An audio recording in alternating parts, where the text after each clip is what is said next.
Hi guys, ඉතින් කොහමද ඔයාලට? ඔන්න අදත් මම ඔයාලට අලුත් වීඩියෝ එකක් අරන් ආවා. ශාලිස් හැපරස් YouTube channel එකට ඔයාලව ආදරෙන් පිළිගන්නවා. ඒ වගේම හැමෝටම ඉල්ලා සිටිනවා අපිව subscribe කරන්න, අපිට like එකක් දාන්න, comment එකක් දාන්න.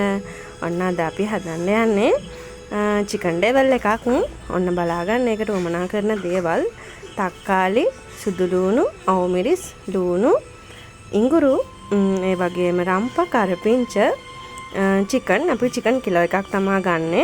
chicken කිලෝ එකයි අනිත් ලුණු සුදු ලුණු ඒ වගේම තක්කාලි අපි ගන්නවා 250 වගේ. එතකොට කුරුදුපොතු එනසල් කරාඹු නැටි ඒ වගේම කෑලි මිරිස් කහ ලුණු ඒ වගේම අපි මිස්සෙල්ලා මේකට සෝයා සෝස් ටිකක් දාගන්නවා. ඊට පස්සේ ගම්මිරිස් කුඩු ටිකක් දාගන්නවා. කහ කුඩු ලුණු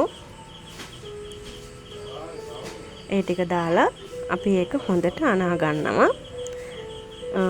ඒක අනාගෙන විනාඩි 5ක් වගේ කාලයක් අපි ඒක පැත්තකින් තියාගන්න ඕන.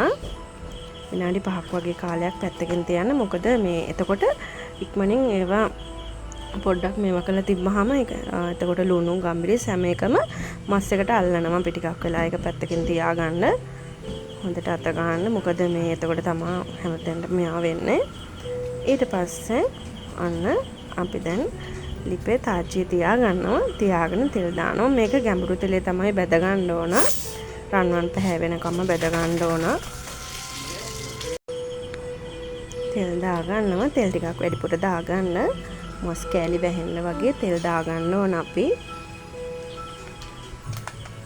ඔන්න අපි මේක තෙල් තාච්චිය ලිපේ දෙන අතර වාරේ අරක මැග්නේට් වෙන්න විනාඩි 5ක් තිබ්බා. ඊට පස්සේ ඔන්න අපි දැන් මස් ටික බැද ගන්න යන්නේ. ඔන්න බලන්නකෝ අපි ගැඹුරු තෙලේ තමයි දැන් මේක බැදගන්නේ. හොඳින් බැද ගන්න. ඒ වගේම මේක ටිකක් රන්වන් පැහැයට වගේ වෙනකම්ම බැද ගන්න ඕන. නැත්තම් මැද අමු වෙනවා. මොකද අපි මේක තම්බන්න නැතුවනේ ගන්නෙ. තම්බන්න නැතුව තමයි මේක බැදගන්නේ. ඒක නිසා හොඳට ගැඹුරු තෙලේ මේක ටිකක් ගින්දර අඩු කරන්න. ගින්දර අඩු කරලා බැද ගන්න.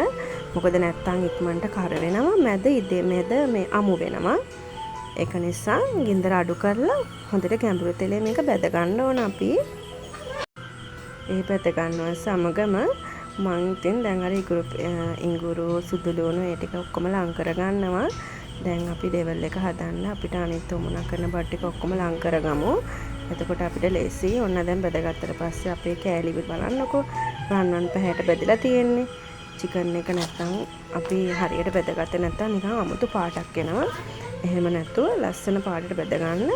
මේ විදිහ වෙනකම්ම වගේ ඔයාලා බෙද ගන්න අනිවාර්යෙන්. එතකොට තමයි හරියන්නේ.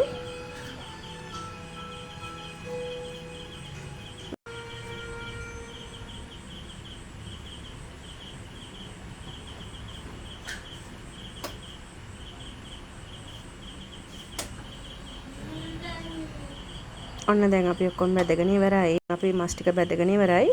දැන් අපි අතිරියක් තියාගන්නවා ලිපෙන්. ඊට පස්සේ ඉස්සෙල්ලාම තෙල් ටිකක් දාගන්න. ඊට පස්සේ අපි ඉස්සෙල්ලාම ඉඟුරු සුදු ලුණු පේස්ට් එක දාගන්න. ඒක දාලා හොඳට ඒක හැඳි ගන්න. එතකොට ඇත්තටම හරි සුවඳක් එනවා. ඉස්සෙල්ලාම ඉඟුරුයි සුදු ලුණු දාගන්නේ. කෑම එකට සුවඳක් එන්න තමයි ඒ දෙක අපි ඉස්සෙල්ලාම දාගන්නේ. ඒ දෙක දාලා හොඳින් හැඳි ගන්න. ඒ අතර වාරේ අපි කෑලි මිරිස් ලුණු වැඩිපුර දාන්න එපා. මොකද අපි මස් එකටත් ලුණු දාලා තියෙන හින්දා ලුණු ස්වල්පයක් දාගන්න. ඒ වගේම ඊළඟට අපි සෝයා සෝස් ටිකකුත් දාගමු. සෝයා සෝස් ටිකකුත් ගොඩක් දාන්න එපා. අපි අරකට බදින එකටත් දාලා තියෙන හින්දා වැඩිපුර දාන්න එපා. ටිකක් වගේ දාගමු.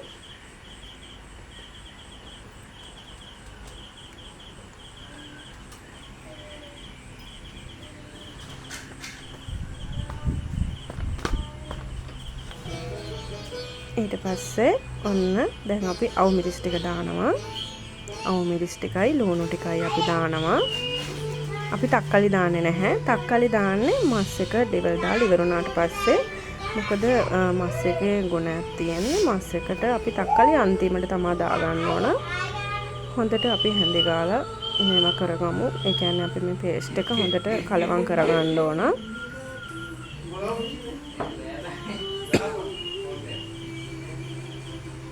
ඊට පස්සේ අපි සෝයා සෝස් දාන්න බිඳු 2-3ක් වගේ දාලා තක්කලි සෝස් දාගන්න. තක්කලි සෝස් දා ගන්නවා. සීනි ටිකක් දානවා නම් සීනි දාන්නත් පුළුවන් ඔයාලට. හැබැයි අපි තක්කලි සෝස් තමයි දාගන්නේ. මේ අපි මාළු මිරිස් තමයි දානවා. අද මම ඒ වුණාට දාලා තියෙන ඕ මිරිස්. ඔයාලා මාළු මිරිස් දාගන්න. දැන් රම්පා කරපිංච ටික දාගන්න.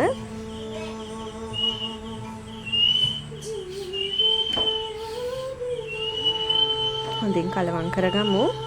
දැන් අපි මස් එක ලං කරගමු. දැන් අපි මස් එක දාගන්නයි යන්නේ. බලන්නකො දැන් පාට ලස්සනයි නේද?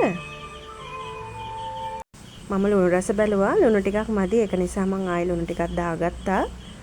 ඔයාලත් ලුණු රස බලලා ලුණු ටිකක් දාගන්න. ඔන්න මම දැන් මස් ටික දානවා. මස් ටික දාලා කලවම් කරගන්නවා. ඒ කලවම් කරන අතරතුර තමයි මේ කලවම් කරලා හොඳටම ඉවරනාට පස්සේ තමයි මම උඩින් තක්කලි ටික දාන්නේ. තක්කලි ටික දානවත් එක්කම මම මේ ලිප ඕෆ් කරගන්නවා. මොකද නැත්තම් තක්කලි එකේ තියෙන ගුණය නැති වෙනවා. මම ලිප ඕෆ් තක්කලි දැම්මත් එක්කම ලිප ඕෆ් කරා. ඔන්න බලන්නකෝ දැන් අපේ චිකන් ඩෙවල් එක. ඔන්න අදත් අපි අපේ චිකන් ඩෙවල් එක රස ගන්නවන්න දෙන්නේ අපේ අත්තම්මට. ඔන්න බලන්නකෝ එයා එක හරි ආසාවෙන් ගන්න ලස්සන. කොහොමද අපේ රස කියලා කියන්න. ඔන්න බලන්න අපේ අත්තම්මා කියයි රස කොහොමද කියලා. සුබ දවසක් එහෙනම් හැමෝටම.